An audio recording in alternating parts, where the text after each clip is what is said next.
things, when you use the subsidiarity, then the whole synergy comes in, between the bottom and the top. So I think our curriculum, urban planning curriculum has to change to look into urban microplanning. But Mahir, that was, I think, mentioned in the previous session also, that you have to have the mapping, GIS mapping has to be done, where all these things will be taken care of. Yes.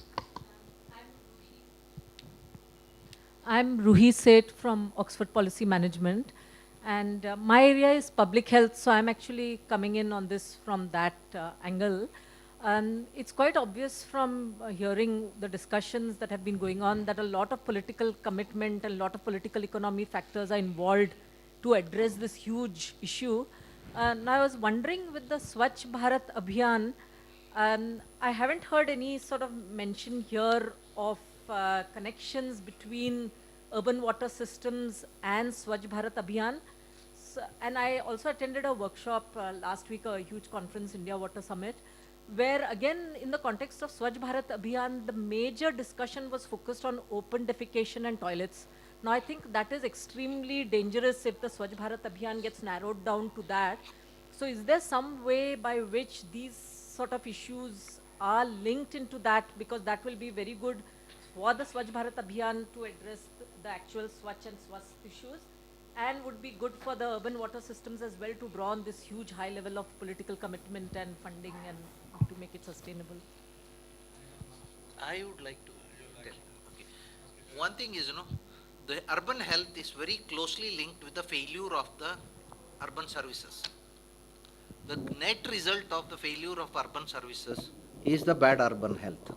This is why we are trying to do something in Surat on urban health and climate resilience center. Okay, one thing which we are finding is, as the municipalities system starts collapsing, the health issues start increasing. So the end of the pipeline is, what is the impact is, anything what you do badly here in the urban services, you end up in the health problem. So unless we start looking into the services, you can't reach there. But the question, I think, was slightly different. She wanted to know whether these, whatever we are discussing here, should become a subset or an essential component of the Swachh Bharat. There's no doubt about that. So I think whosoever is interacting out of this, because all these people who are sitting here, they are very connected people. They should take these things up, whatever has been discussed here, in some form. I just want to point out one thing, that in the Swachh Bharat mission also, Ministry of Drinking Water and Sanitation has taken up this decentralized wastewater treatment system. So it's directly related with the Swachh Bharat mission. But again, I think the question is that Swachh Bharat, can it be taken in isolation, in parts, compartments, or it need to be a comprehensive, integrated approach? That's the key issue. It has to be the later one. Yeah, I'll take half a minute. I think there are 3 points I'd like to make. The first one is very clearly, Shashi, I think the conjunctive part of surface water, groundwater is inherent to the argument. One is not arguing only for groundwater. Second, I think when I talked about diversity, I was talking about scale as well, because diversity and scale go together. So the point about within intracity, diversity and scale become important. Third, I think much of what we've talked about has relevance to the urban context. So if you look at the sort of typology of urban groundwater, it has relevance to the typology of groundwater as a larger question in the Indian context. And I think in the rural space, even in the rural space, when we talk about Swachh Bharat, I think it's not really about ODN toilets. I was in that meeting myself for a couple of days that you went to. And I think it's important to actually use the concept of typologies, diversity, and scale and bring it to bear in terms of a combined water and sanitation security. We'll take the last question from a young person sitting here. He must be having. No, I think we need to make that happen. Yeah. It's too early to say. Here. Hi, I'm Kapil Yadav. I'm a student at Ashoka University, where Dr. Shah takes a course. So we have divided the river into upstream and downstream, and we are managing it accordingly, all the problems.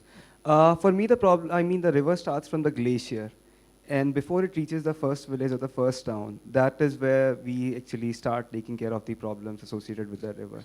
Right now, there's no problem from the glacier till the first village, but with the increase in human activity because of trekking and all these other activities, uh, a problem might arise in the next 10, 15 years.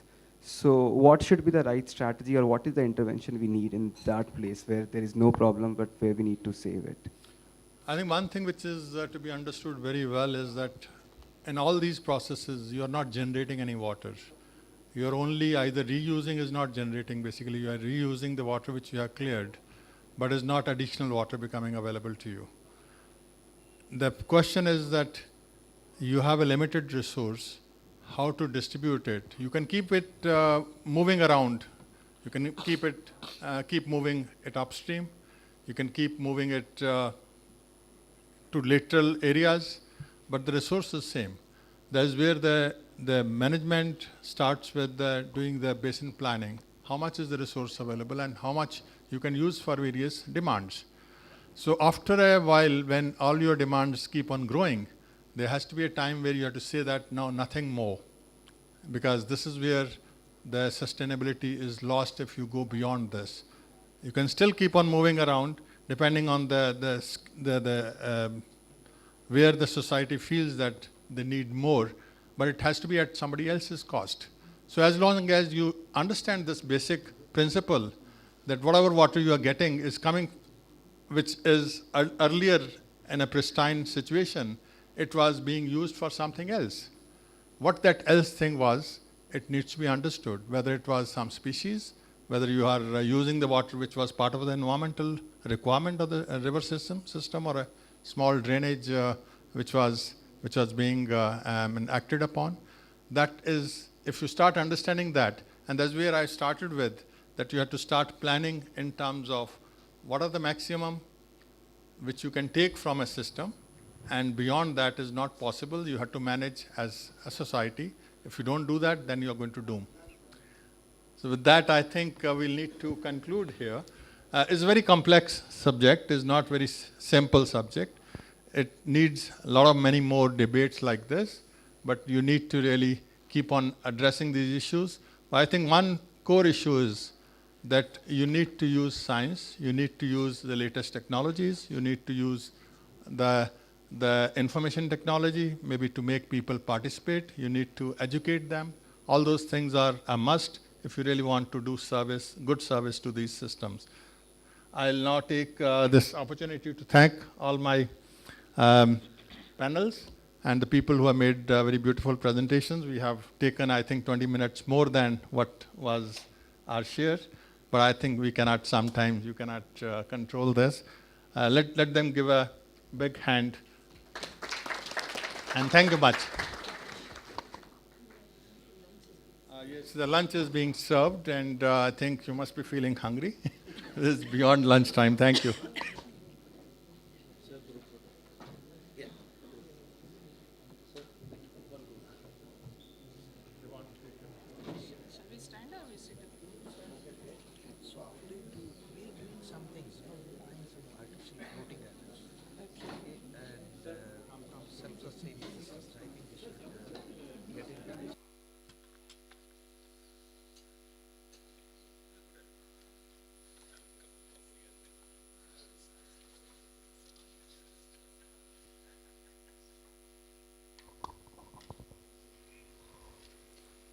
Good afternoon, Isa madam, and all the friends. It's going to be a tough session, afternoon session. Somebody was telling me that these are typical sign of daily workshops, that you have to virtually catch people and bring them and put them on the chair.